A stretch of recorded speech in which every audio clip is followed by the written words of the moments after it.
আলাইকুম। সারা দেশে সকল অধিদপ্তর পরিদপ্তরের সকল কর্মচারীরা যখন মহার্ঘ ভাতা এবং পে স্কেলের দাবিতে আন্দোলন করে আসছে দীর্ঘদিন ধরে, তখন সরকারের পক্ষ থেকে মহার্ঘ ভাতা দেওয়ার সিদ্ধান্ত নিলেও পরবর্তীতে সেই সিদ্ধান্ত থেকে সরকার সরে আসলেও এখন দেখা যাচ্ছে অবিলম্বে সচিবালয় ভাতা, রেশনিং ব্যবস্থা চালুকরণ ও মহার্ঘ ভাতা সহ 9 দফা বাস্তবায়নের জন্য সরকারের প্রতি আহ্বান জানিয়েছে বাংলাদেশ সচিবালয় কর্মকর্তা কর্মচারী সংযুক্ত পরিষদ। গত সোমবার সচিবালয়ের বাদামতলায় পরিষদের উদ্যোগে ঈদ পুনর্মিলনী অনুষ্ঠানে নেতারা এই আহ্বান জানান। সংযুক্ত পরিষদের সভাপতি মোহাম্মদ বাদেউল কবির ও মহাসচিব নিজামুদ্দিন আহমেদ সবাইকে ঈদ পরবর্তী শুভেচ্ছা জানিয়ে সংক্ষিপ্ত বক্তব্যে অবিলম্বে 9 দফা দাবি বাস্তবায়নের জন্য সরকারের প্রতি আহ্বান জানান।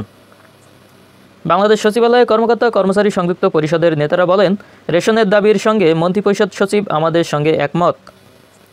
তিনি আমাদের জানিয়েছেন জনপ্রশাসন সচিবের সঙ্গে এই বিষয়ে কথা বলবেন।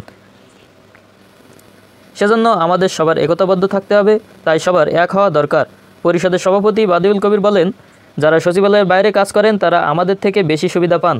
তো আপনারা এই মন্তব্যের জেরে আপনাদের মন্তব্য জানাবেন যে এখানে সচিবালয়ের বাইরে যারা কর্মরত তারা নাকি সচিবালয়ের থেকে বেশি সুবিধা পান।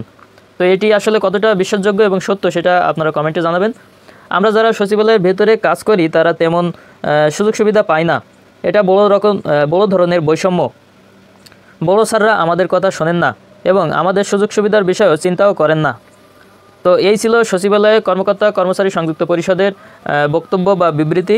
তো এখানে তারা বলছে যে তারা নাকি বৈষম্যের শিকার সচিবালয়ের বাইরের কর্মকর্তা কর্মচারীদের থেকে। তো এখানে সত্যিকার অর্থে কি তারা বৈষম্যের শিকার না বাইরে সরকারি কর্মকর্তা কর্মচারীরা বৈষম্যের শিকার, সেটা আপনারা কমেন্টে জানাবেন।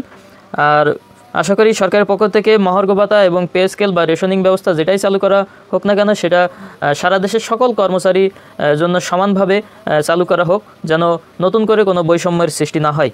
তো পরবর্তী সব আপডেট পেতে অবশ্যই চ্যানেলটি সাবস্ক্রাইব করে রাখবেন। ধন্যবাদ সকলকে।